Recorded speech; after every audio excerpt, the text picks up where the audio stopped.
আসসালামু আলাইকুম। আমি মেহেদী চলে আসছি নতুন আরেকটি ভিডিও নিয়ে। আজ আমরা কথা বলবো ইটের শকিং নিয়ে। ইটের শকিংটা কি আসলে? আসলে আমরা ছোট ছোট জিনিসগুলো স্কিপ করে দিই। ইটের শকিংটা হচ্ছে আমাদের ইট যেটা আছে ইট সুন্দর করে ভিজাতে হবে এবং কত টাইম ধরে ভিজাতে হবে। এটা হচ্ছে আমরা বলি 24 ঘন্টা বা 12 ঘন্টা ধরে এটা ভিজাতে হবে, যাতে করে ইটের ভিতরে যে নুনাগুলো আছে নুনাগুলো যেন বেরোয় যায়। তো আজকে আমি নিয়ে আসছি আমাদের এক বড় ভাই মেহেদী ভাই প্রজেক্টে। মেহেদী ভাই হচ্ছে হাউস করছে এবং হাউসের ডিটেলস নিয়ে আমরা আসলে আলোচনা করবো। আমাদের চারপাশে যে হাউসের সাইজটা হয়েছে, সাইজটা হচ্ছে 15 ফিট বাই 12 ফিট এবং হচ্ছে দেখেন এইখানে হচ্ছে 10 ইঞ্চি হচ্ছে গাঁথনি দিছে।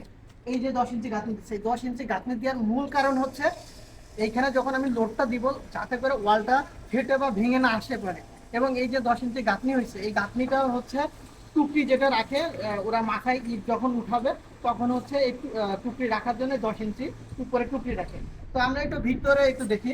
আমাদের এই ডিটেলসে হচ্ছে 15 ইঞ্চি আমাদের এটা বরাবর গাঁথনি হয়েছে এবং এইখানে হচ্ছে আমরা 6 ইঞ্চি পর পর 20 মিলি রড দিব, যাতে করে রডের উপরে হচ্ছে আমরা হচ্ছে ইটাগুলো রেখে দিব।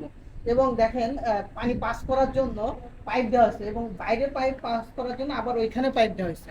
তো নোনা পানি যাতে করে কোনোভাবেই লাস্টের নিচে যে নোনা পানি থিতায় যাবে এটা কোনোভাবেই যেন ইটের পরে না পড়ে, সেই দিকেই লক্ষ্য রেখে আমাদের এই জিনিসগুলো করতে হবে। তো এইভাবে হচ্ছে আসলে আমরা শকিংটা করা হয়। এবং আরেকটা ইনফরমেশন, আমরা যখন ইটের শকিংটা করি তখন ইঞ্জিনিয়ারদের সাথে কন্ট্রাক্টরের আসলে একটা মনোমালিন্য হয়, কারণ কন্ট্রাক্টে উল্লেখ থাকে না যে শকিংয়ের বিষয়টা। তো আমরা ইট ভিজানো হচ্ছে 1 টাকা এবং ইট হচ্ছে এইখান থেকে উঠানোর জন্য 1.5 টাকা। এই 2.5 টাকা হচ্ছে ইট শকিংয়ের জন্য কন্ট্রাক্টর দেওয়া লাগে। তো এই জিনিসগুলো আসলে ইঞ্জিনিয়ার এবং হচ্ছে যে মালিক পক্ষ আছে তাদের এই জিনিসগুলো আসলে মাথায় রাখা উচিত। তো আর ভিতরে যেটা বলি যে এটা হচ্ছে নেট ফিনিশিং দিতে হবে, খুব সুন্দর করে শকিং করতে হবে। এই জিনিসগুলো ইঞ্জিনিয়ারদের মাথায় রাখতে হবে। এই ছিল আমার একটা ছোট্ট ভিডিও শকিং নিয়ে।